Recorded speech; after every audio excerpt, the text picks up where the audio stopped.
Hello everybody and welcome to Series 4, Episode 5 of the Property Empress podcast. My name's Drew and I'm with the Property Empress, Anna. How are you today? Hi, I'm good, thank you. Hi everyone, it's so nice to be back. It's really cool to be here again, although it's really hot today. I'm really not good with the heat and I'm really suffering. I mean, we're actually at the advantage or disadvantage in my case of recording in the middle of the day, which we don't normally do. But someone in their infinite wisdom for the YouTube video has put two very bright hot lights up in our faces as well, just in case I wasn't roasting enough. But I'm dressed for the part, aren't I? In my shorts and t-shirt. So which I appreciate. Okay, thank you very much. Thank you everybody who's been listening so far. I hope you've enjoyed the series we've been doing. And today we are talking about what I used to know as the rinse and repeat method, but it's now the BRRRR method. I love that, by the way. On a boiling hot day, we're talking about the BRRRR method. I don't know if it makes me feel any better.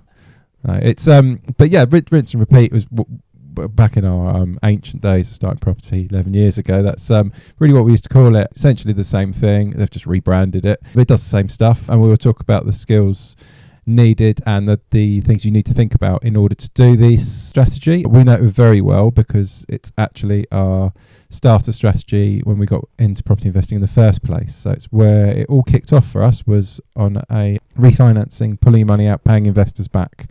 We'll talk about everything you need to know about that today, how you do it, key points and how to achieve it, and anything else that really relates to it. Does that sound good? Yeah. Okay, so we go straight into it then? Yeah. Okay, so rinse and repeat method.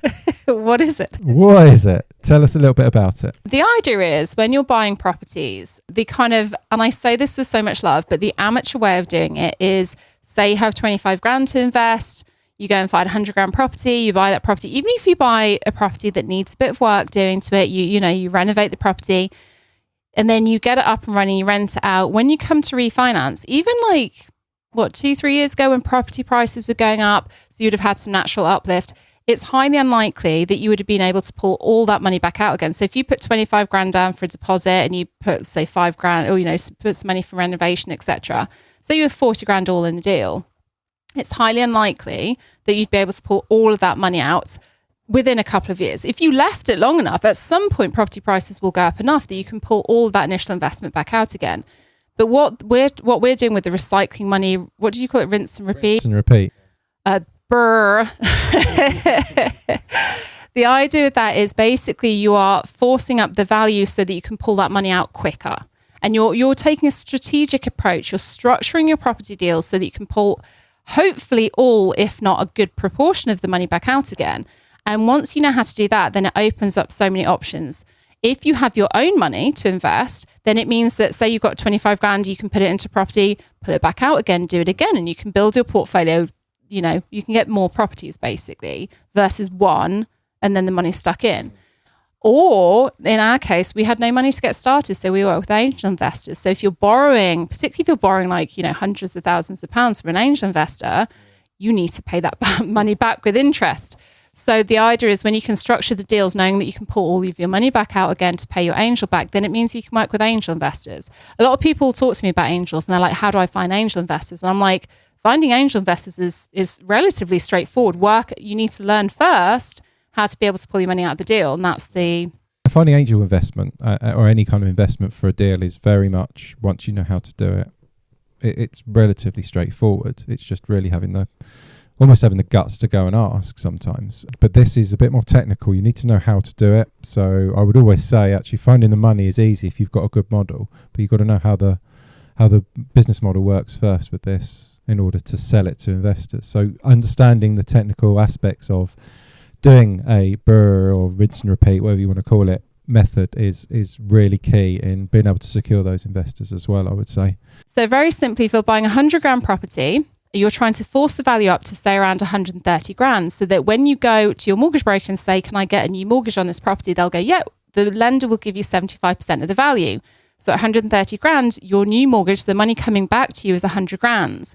That 100 grand will pay off the original mortgage of 75 grand. And the money you put in, 25 grand, will come back to you. So the idea is you're repaying all of the original costings, including the money you put in. So what you're trying to do is buy, for example, 100 grand property and force the value up enough so that you can repay all the original costings. which is simple enough. Yeah. But how do you buy a property and force the value up? Yeah, well, there's two ways really that you need to think of. It's being able to add value at the back end of it, but it's also to be able to get it at a discounted price at the start. How do you get a discounted property when it's on at market value? What would you do for that? There are 3 ways that you can get a discounted property. In fact, can I just take a step back? Because I totally agree with you, but there's an example I always use that I hope people find useful. Because I give it enough, and hopefully if it wasn't useful by now someone had said. Well, with this they can rewind and listen again so that they've got it sinks in. So what's that? So basically the way that I always look at it is so in terms of forcing the value up, imagine you are buying a property and it needs doing up. It's a doer-upper, if you will. It needs doing up. So say the neighbouring property is in exactly the same condition and that has just sold through Rightmove, it's on the open market, that's just sold for 100 grand. You want to get yours at a discount. So yours in exactly the same condition, you know the market value is 100 grand. You want to get yours for 90 grand. And then imagine the neighbour the other side has just sold on the open market, but that one was just done up and that just sold for 120. So, you know, if it needs work, it normally sells for 100 grand. If it's done up, it can sell for 120. So you're going to get yours for 90, a discounted value. You're going to renovate it. But the key is that you're going to spend less money on it than the value you're going to add. So you're going to spend like 5 grand adding 20 grand's worth of value to take it from the 100 to 120. And then the third way is the market uplift. So in an uplifting market, you would then leave it for a couple of years to let the natural market uplift take it up to 130 grand. So from 120 to say 135 grand over a couple of years. So then you're buying a 90 grand property to 135 grand property and you can refinance, pull all your money out. Yeah. So bearing in mind you bought it for 90, you spent 5 grand on the renovation, then some purchase costs, for example, renovation costs, take you to about 100 grand in the deal. It's worth 135. You refinance and pull 100 grand out, pay all that money back again. That's the very simple way of doing it. So yeah, coming back to your question of how do you get the discount? So how do you get a 100 grand property, but you get it for 90 grand? There's lots of ways, but there's 3 main ways. And certainly the ways that we tend to rely more heavily on is using established relationships with estate agents, getting them through auction or direct to vendor. So do you want to talk a little bit about the estate agents? Yeah, no problem. So estate agents, they're the standard way people buy houses in the UK. Everybody knows that is where you go first. So, well, no, you'll go on Rightmove, but who's advertising on Rightmove? It's all estate agents. They're the people you go to. They're the gatekeepers for houses which are for sale. So as a property investor, you want to be in with these estate agents because there's a lot of competition for investors. Even in a quiet market, there's a lot of people out there looking for bargains and deals. So you need to build the relations. You need to be involved with these agents. You have to be in their minds when a property comes on that's suitable for you. So whether you like estate agents or you don't like them, they are key to you, the first entry level for you getting properties and getting into property investing. And finding a really good agent who will find you deals, even perhaps find them before they're on the market. They're the ones that you want to be buying off of because then they know they'll get repeat business, that you're a professional investor who purchases in wholesale, so you're buying a lot, but you will want discounts to do that. So we've built relations with estate agents for years and we still continue that. Like most investors, we'll buy in waves in and we'll be times where we buy and times where we don't. We're not so busy, but we're always checking in with them and making sure there's anything coming on the market that might be of interest to us. Another key thing you do, and here's a little tip with estate agents and how you can utilize them, is get to know them, go and sit down and actually talk to them. Don't just pick up the phone. Actually go in and meet them. Because then the face-to-face just makes you much more memorable. And then you can follow up with calls afterwards to make sure that you are still involved with them and you're still just staying in their mind, staying in their consciousness when a property that perhaps needs some work comes on the market. They'll know they can go to you and perhaps sell it quickly. So the position you really want to be in, the ultimate position you want to be in with estate agents is, so a little thing about them is they have Monday meetings every Monday morning. Because what will generally happen at the weekends, they'll have a lot of people who will put requests in to go on the market. And quite often by the end of the week, some will spill over to the following working day, which is the Monday. So you want to get in with them on Monday morning. So they have a meeting. They have properties which come on the market, which they have to list that week. Sometimes it can be in real early stages where they don't even have the photos yet. They're literally just signing the contract. Maybe they're about to sign the contract. It's not even on yet. But if you're there as an investor and it's the ideal property for you, and they can see that that's a property that totally matches the description you're giving for what you're looking for, which is, rundown property that needs work, then that you will be in their minds when one of those properties comes on, it's about to be listed. The sharper of the estate agents are going to say, hang on a minute, I've got some people here. They buy regularly. I might not even have to market this. I might be able to sell it before it goes to market. And they'll call you after the meeting on Monday, get you around there. And we've had this before. We've seen properties that are off market that go with estate agents. So they get their commission. We get the property before everyone else sees it, because what we'll do is we'll put in an offer that will get accepted. So it doesn't even get onto the listing. It doesn't need to, because they've already found a buyer. Estate agent's done their job. The seller's happy because they've agreed the price that we'll pay. And we've got a property nice and quick, exactly what we're looking for. So building relations with estate agents is essential to get you going in this market. I would say it's step one of doing so. There are other ways where you can get heavier discounts, but this will get you a lot of properties if you've got a lot of contacts. And the nice thing about the estate agents is you can go to Rightmove, you can meet loads of estate agents, you get out looking at houses. It's a little bit easier to get the volume of the offers in, for sure. The other two ways, which we're going to talk about, certainly direct to vendor, you just don't have that. So yeah, estate agents, again, bread and butter of your portfolio. And there's loads of them as well. So if you're not getting a good vibe from some, perhaps they'll dismiss you. And they do. Some of them dismiss you, but there are so many. You'll go down a high street that they typically are all in the same street. And you'll go down that street and perhaps you don't get a good vibe, or they're quite dismissive of you, particularly if you're starting out. They might be dismissive of what you're looking for, what you want. So you just leave your card or leave your contact details, and then you go next door and you go to the next person, and then you go to the one down the road. There'll be someone down that street who will give you the time of day and might even have exactly what you're looking for sitting there that they can't shift, or they know is coming to market and they don't know who to sell it to. And you could be that person. So it's just getting out there, getting your exposure. It's networking, really, essentially networking, and it's getting your name out there and being recognised as someone who will buy properties. If you're going to phone them exactly like you said, that Monday, phone them like Monday lunchtime, Monday early afternoon, because all the new properties will be in the forefront of their mind. That's right, yeah. Cool. And the kind of leading on from that, from the estate agents, is then the auction properties. So if you have grown up like Drew and I watching Homes Under the Hammer, then you'll probably be quite keen to do auction properties. But there is definitely a technique to it. So you can absolutely get incredible discounted properties. The idea is really with the auction properties, the person selling wants some time certainty. And they want to sell quickly. If you sell on an open market, so say I was selling my property, I went through an estate agent, you're going to get the maximum price for it, no doubt. It's going to be open to everyone. Whatever the highest offer is, you'll accept, and you'll get the best price for your property, assuming you have a halfway decent estate agent. But some people want to sell quickly, particularly in this market. If you're struggling financially, you just want the property sold, because the problem with selling with the estate agent is 1 in 3 property sales fall through, and it takes on average 5 months to sell a property. So it does take quite a long time, and it can take significantly more. That's the average. So you could get to day of exchange, the whole chain could collapse. So there's no certainty, and there's certainly no time certainty. So people can sell through auction. And the idea is that they get some time certainty because there's deadlines with purchasing them.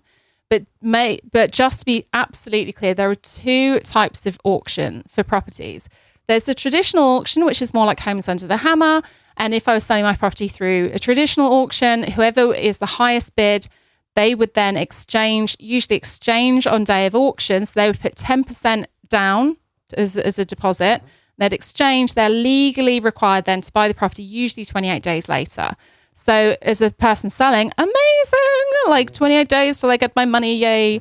But in return, I need to give a modest discount. So that's why as the person buying, you're like, well, I will buy quickly, but I need a discount. Like, you're getting some time certainty, I need a discount.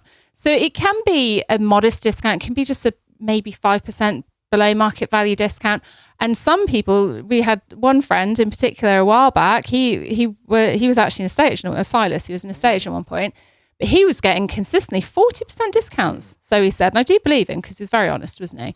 He was getting very, very cheap properties through traditional auctions. So it's a great way of doing it. But you can't use a mortgage. You have to use either bridging or cash to buy it. So we won't go into too much of the detail today, but you can get really good discounted properties. And if you understand how to do auctions and all the checks and everything. The other type of auction is the modern method of auction, which is kind of a hybrid, and that's more recent. And so the idea is, again, if I'm selling my property through auction and the highest bidder wins the auction, they don't have to exchange. They actually just put an auction fee down, usually about 5 or 6 grand minimum, depending on how much the property goes for. And they haven't exchanged. They have 28 days to exchange and 28 days to complete usually. But again, 2 months is much better than 5 months. And by the person putting down 6 grand, when they win the auction, they're far more likely to get it over the line. None of them are guaranteed. Like the traditional and modern method, people don't, I was surprised. I met someone a while back who sells a lot of properties through traditional. He said, it's just unbelievable how many people put down 10% and then they back out. So certainly it's more likely to go through. It's significantly less likely for the sale to fall through. And you get some time certainty. So again, but you can kind of see where you get the steeper discounts through traditional auction because it's more restrictive. You exchange on day of auction. But the modern methods, you can still potentially get a discount, but you have a bit longer. It's a little bit more flexible. And you can use mortgages for modern method. And a lot of it you can do online now as well. You don't have to go to an auction house like Homes and the Hammer shows. Yeah, for both of them, traditional and modern method. Modern method does tend to be online anyway. Traditional is a mixture for sure. And there's quirks and little, check the auction pack, the auction pack for the properties, check how they do it specifically, but they're broadly how it's done. Cool. So that's 2 different methods to find discounted properties. The third way that I can think of, which is actually my favourite way, is direct to vendor. And yeah, I love this because you are speaking to the person selling their house themselves. We go into, there's a lot of marketing and stuff around this that you can do. I guess that's probably for another podcast because this is more about doing the method. But yeah, sort of advertising your services, advertising a phone number, being present online, all many good ways to do this. What you're trying to do is attract people who are trying to sell their home, but they want to go outside of the standard means of using an estate agent. Now, there's many reasons for that. It might be that they just have had a bad experience with an estate agent before. It might be that they cost too much. It might even just be that they need to sell quickly and an estate agent just can't meet their needs to do it. With this, so what I would do with this is I would get my phone number out there, get people to call me if they need to sell their house quickly, and I will offer them a guaranteed offer, and we will complete in a short amount of time, and we can do cash purchases. You could be really, as a professional investor, you can use all of the tools that you've learned to be a property investor and be very flexible and very accommodating to this.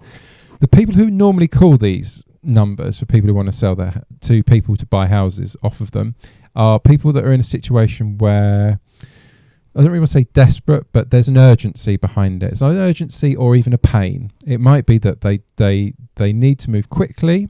It might be that it's financial trouble. I've had direct to vendor viewings before where people have got an urgency because they've been relocated out of the country. I had someone who was moving to Australia and they needed to sell in 5 weeks, and the estate agent just couldn't meet their needs. So they called me and they wanted to know that I could complete in that time and that they could get what they wanted so that they could close everything off in the UK before they emigrated. So it could be a number of different reasons people will use you. But like I said, there's usually a fairly urgent reason for them to do so. All we're really doing there is you're going and you are speaking to them directly, and then you will talk about what they're looking for, and you will find out what their situation is, how much they need to move out of that situation, and then you can adapt and work your offer based on that. Now, when there's a bit of urgency, usually there's a big discount as well. So this is where you'll get your biggest discounts, is talking to them directly, because remember, you're stripping out any fees they've got to pay. You can be really flexible with what you offer. I have offered and have paid I've paid legal fees for sellers before because they just had no money. They just needed to get out and sort it quickly. So it's like, right, well, we'll pay all that. We'll pay our side, we'll pay yours. We'll find different solicitors who can work together, and we will purchase at X price, and we'll get it all done in 28 days for you. And we work with everyone on our side, and the solicitor on their side is working in their interest, to be clear. They're not working for you. They don't have contact with you. They just talk to their client, which is the seller. So it's all above board. It's all legally set up. But that way, everything, people who are really struggling and need to go quickly, you can find a solution to everything if you know how to do it. But sometimes it's just sitting down and talking to them and finding out what it is that you need to do with them. And once you know that, you can find a solution. Because that's what we are, really. We're property investors, but we're problem solvers. We find solutions to people who have got pain and difficulties, and we just find a way to resolve that for them. And that's what direct to vendor is great. You just sit down, you give them an hour or two of your time, as long as it takes, because remember, this is a property investment. You don't go in there and say, well, I've got half an hour because I've got to get going. I've got another meeting. It's like, no, these people, they are the most important people for you at that time, and you give them as long as they need. If they talk for an hour and a half and don't even mention property, they're talking about their neighbours, talking about the family, you let them talk. You make them feel comfortable and settled, and you offer them what they need to be able to complete the sale and to be able to basically service them and help them the way that they need so that they can move on. And it's really, it's like customer service, and it's customer relations, and it's solution finding, and it's all under the umbrella of being a property investor, really. But that's how you get your really good deals. It's talking to the people who can sell you directly, and then you can help them out on one side. They won't agree to anything they're not happy about, but what you're doing is you're making sure that you can build a portfolio at a discounted price by speaking to them directly. And it's my favourite method. I've done it loads of times, and we've completed a lot as well through doing that. I think it's by far the best way, but it's an ongoing one. It's not something you can just start knocking on people's doors. I've got a for sale board out and start cutting out the agent. It's not how it works. You have to advertise it, and people come to you because they have to make the move to show that they're interested in selling to you. And then you just show them that you can do everything that they need in order to complete the sale. And that's direct to vendor in a nutshell. I think maybe we should do a whole section on this, because there's a lot of detail you can go into with this. Yeah, totally agree. I think with everything we're talking about, we're just giving an overall view. And if there's any particular areas, I totally agree. I love direct to vendor as well. But yeah, if there's any areas you'd like us to go into more detail, really, really have to do a whole episode just on direct to vendor, because it is the way that the majority of the properties we've got have been through direct to vendor. They've always been the best ones because, like you say, we cut out the middleman. You can basically not have to pay the auctioneer. The auction fee goes to the auction house, so it doesn't go to the vendor or the buyer. And again, don't have estate agent fees. So yeah, we can for sure go into more detail. Good, yeah. But let us know which ones you want us to go into more detail with, and we're happy to do so. So they're the three ways, aren't they? The discount is getting a discount. Actually, it's good order that we did it in, really, wasn't it? Because it was like getting through the estate agents, you're going to get discounts. You're less likely to get the steep discounts, but certainly as you go up to direct to vendor, the most likely. Just to be clear, by the way, direct to vendor, the industry standard is a 25% discount. So if you phone, national house buying type company, they will offer anything between 25 and ask for anything between 25 and 40% discounts. If your house is worth on the open market 100 grand, you might get a 60 grand offer, and they'll be like, we can complete with whatever your time scale is. We don't do that. We've never done 40% is just insane to me. But certainly in this market, we've always typically looked for 10-15% discount. In this market, where there is a chance that prices could dip, we might go a little bit higher, but it just, for us, we're a local property buying company. We're a husband and wife team. This is what we talk about. I grew up in, we invest in the area that I grew up. So we very much talk about local property investor. And we always say, we'll give you an offer that works for us, hopefully works for you once, when we know your circumstances. But we're not going to be putting a 40% discount or offer in. No. I mean, ethically, it's about leaving something on the table for them. Sometimes these guys are in quite difficult positions. You don't want to be in a position to take advantage and exploit that. You want to make sure that they've got enough to move on from what they need to do quickly, but at the same time that it works for you as well as a business, because it is a business. But these people, it can sometimes be their life. So he's going to make sure that they have got what they need to be able to close the matter, to be able to sell the house, and to be happy with the decision that's made. And that's what we strive to do when we do this. It isn't about squeezing everybody for as much as you can, because at the end of it, we will have a house, and we know that houses go up in value over time. So these are long-term investments. If we're sort of haggling over a few £1,000s at the start, that in 10 years' time is really not going to make much difference to the overall value. If it's worth twice as much in 10 years, that's where we've made our money. We've just got the discount that works with investment money at the start. So yeah, from this, be ethical when you're doing it. Make sure that they are satisfied with the deal, and leave a little bit on the table so that they can move on while you continue with your business as well. So we've had the three ways to get discounted properties. The next way is to add more value than you spend on the property. So very simply, I always use the example of spending about £5,000 to add about 20 grand's worth of value. The key with this is to get the right property and to know what the renovation is going to cost and how much value it's going to add.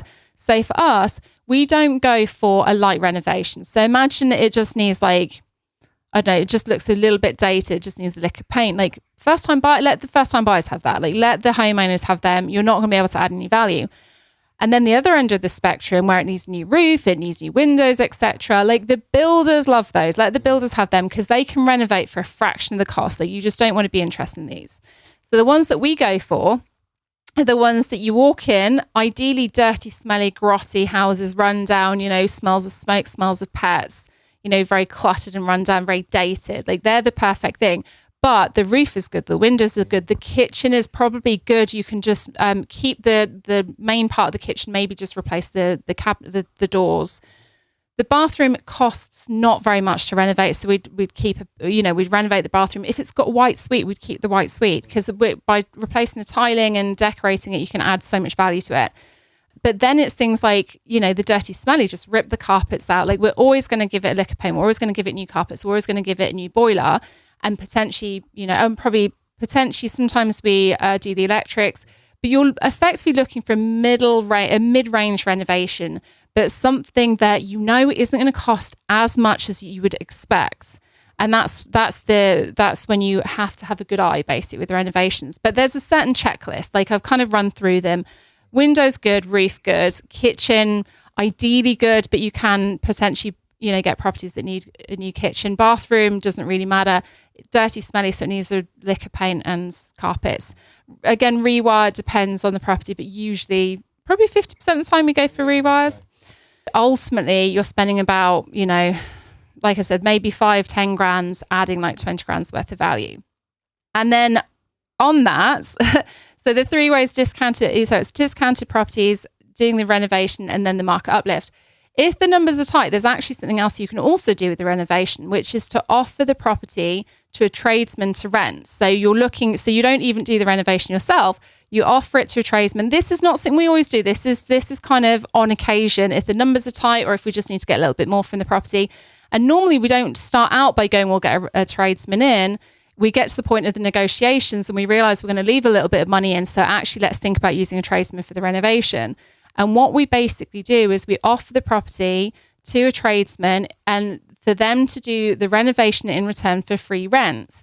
So they might live in the property 1, 2, 3 months, not pay any rent, and in return they do the renovation. Because if you're spending £5,000 on a renovation, a big part of that is the person's time doing the work. So if you're offering it to a tenant, they can do the renovation for a fraction of the price, but then they're saving thousands of pounds in rent. So for them, it's a good deal. For us, it's a good deal, because although we forfeited 3 months of rent, we're getting the property renovated.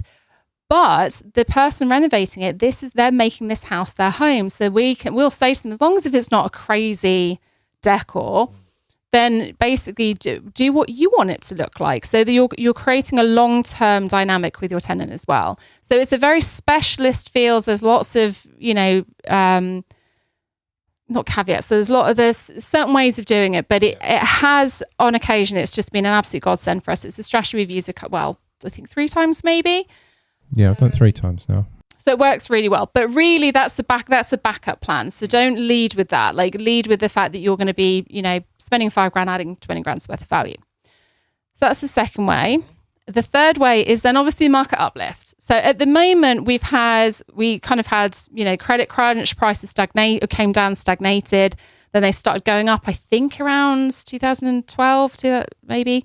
Started going up gradually. And then over lockdown, they shot up for 3 years. We've now put rates up and they've stagnated. They may or may not come down a little bit, but they've ultimately stagnated. So you're not going to have that uplift. But then, if you're buying a property now, you can't rely on there being an uplift for the next 2 years. So the 3 ways that we talk about is the discounted value, the adding value through the renovation, and the market uplift. If there isn't any market uplift, rely more heavily on the first 2.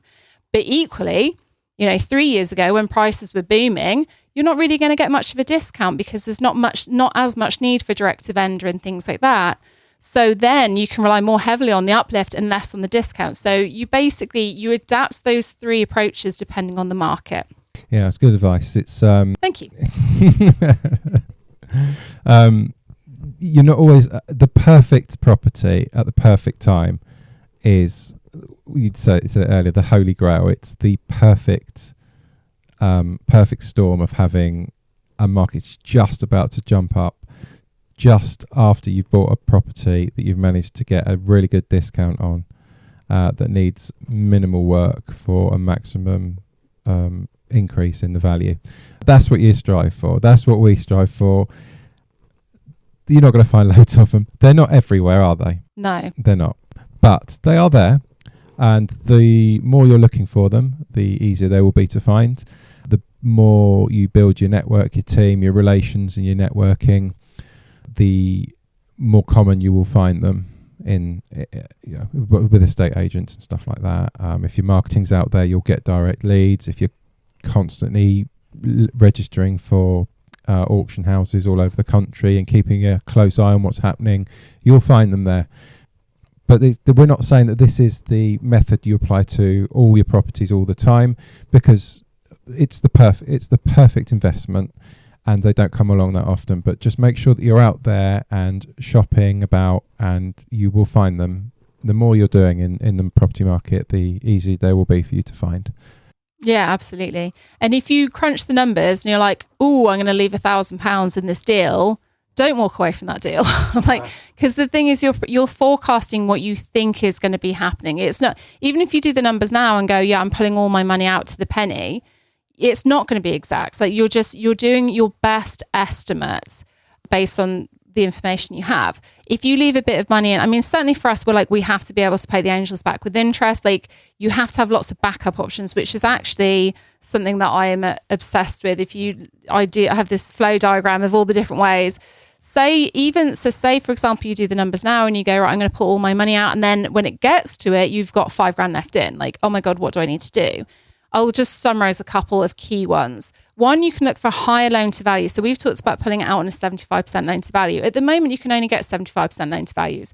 But say in 2 years' time, the market's going to be very different. You might be able to get an 80% loan to value again. So before, if you were leaving £5,000 in, you could go slightly higher loan to value, go to 80% and be able to pull all your money out. So you can look at high loan to value. The rates don't tend to be as good, but it's only a short-term thing until eventually the prices will go up again, or the values will go up again, and you can then refinance them to 75%. But it means, this is if you're working with an angel. If it's your own money and you've left £5,000 in, it's fine, just do 75% loan to value. But if you need to pull all your money out, you can look at high loan to value. You can also look for other ways to get that money out. So like if you're working with an angel, for example, you've left £5,000 in, you're £5,000 short, you can look at other ways, whether you've got other income streams, whether you can even borrow money, like get a loan to pay them back, as long as if you know that the cash flow will help you pay down that loan. So you're just getting creative, legal and creative with how to make sure you pull all your money out if you need to pull all your money out.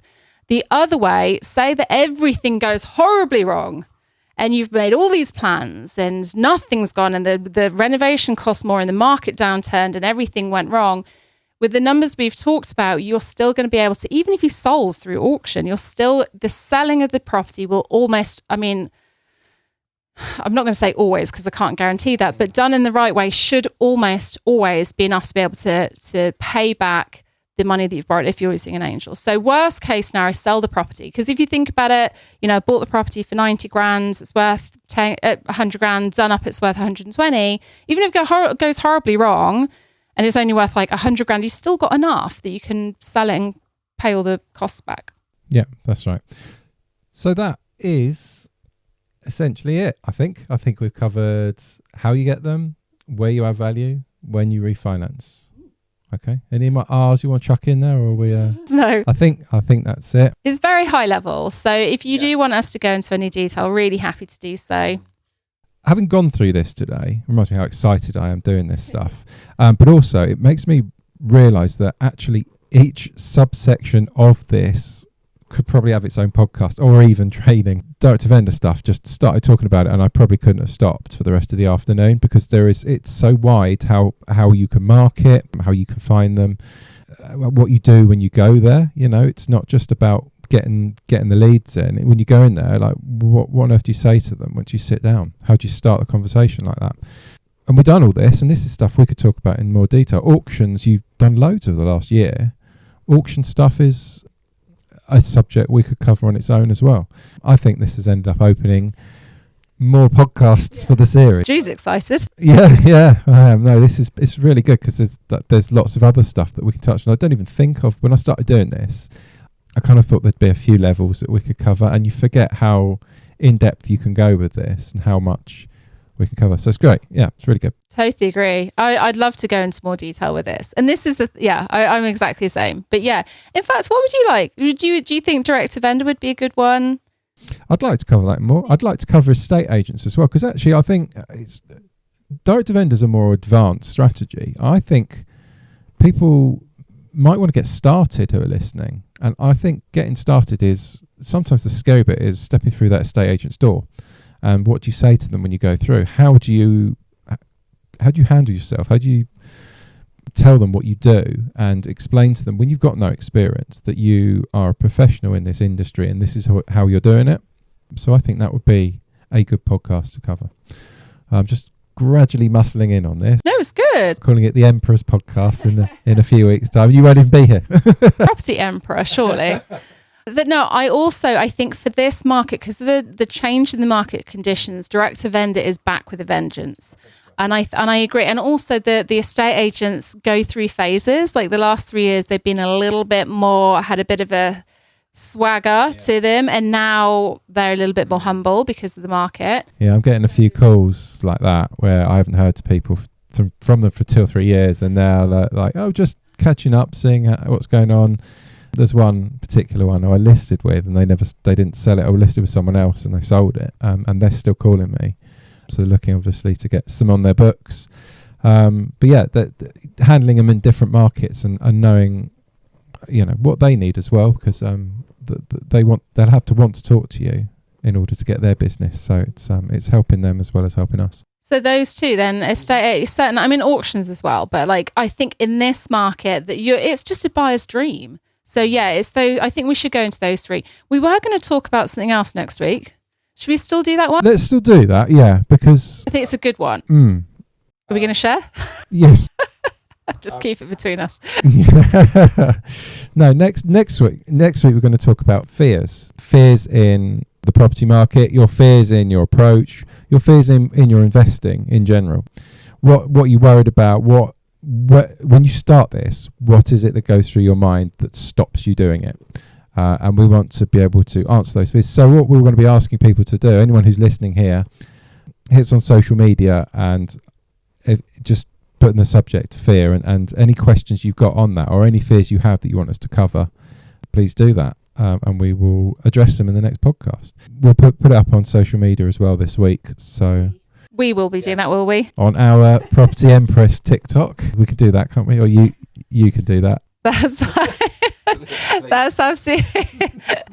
That's absolutely fine. Yeah, that is a good point, actually. People can't even follow you online because you're not on social media, are you? I'm a ghost. You're a ghost. But no, yeah, you can absolutely message me. I'm going to be posting on social media saying what are people's fears? Exactly what you said. What's stopping you from getting started, or what's stopping you from growing? What's stopping you from buying? And we're going to talk about them, and we're going to break it down. There's fear and there's risk. Fear comes from within, and we can certainly talk about how to manage your fears in doing, in buying properties. But we are definitely going to be talking more about the risk mitigation. If your fear is, for example, the price is dropping, you're buying something and the price is dropping, we'll talk about how you can mitigate those risks so that they don't cause you fear, because it's really fear of the unknown. Yeah, it's always fear of the unknown. It's not, and it's like this with property investing. You don't know the outcome for sure until the outcome happens, because you're taking a punt. You can take a best guess. You can understand how the market moves and works, but you never know for sure until it's happened. But the more you do it and the more experience you have, and the more experience that you are exposed to through other people, the more comfortable you feel in making those decisions. And that's kind of what we're here for. That's what we want to address next week. Lovely. So let us know what you're scared of. Yes. And we'll share ours. Let's share. Yeah, I'll talk about because I had a lot of fear at the start. It was a big step, I felt. So I'm happy to share about that. We still have fear now, I would say. There's still fears, but we remind ourselves of how we can mitigate the risks and not letting your fear stop you. Particularly if you're from, both of our families were employees. They're from very much in terms of rich dad, poor dad, they're the poor mindset. We didn't have entrepreneurial risk takers that we grew up with. We're having to break generational patterns. That's right, yeah. So that is it for this week's podcast. Thank you everyone for tuning in again. Anyone who's watching, thank you for that as well. We will be back on with Fears episode 6 next week. If you want to send, I've already said, you can contact Property Empress on TikTok.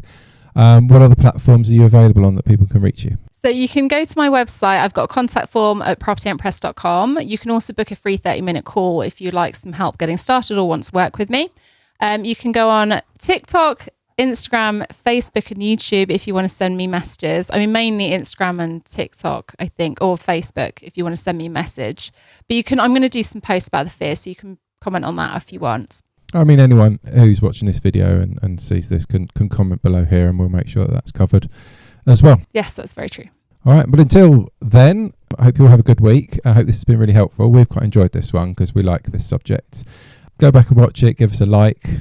Yeah, 5-star review on Spotify and Apple Podcasts would be greatly appreciated, assuming you're enjoying the the podcast.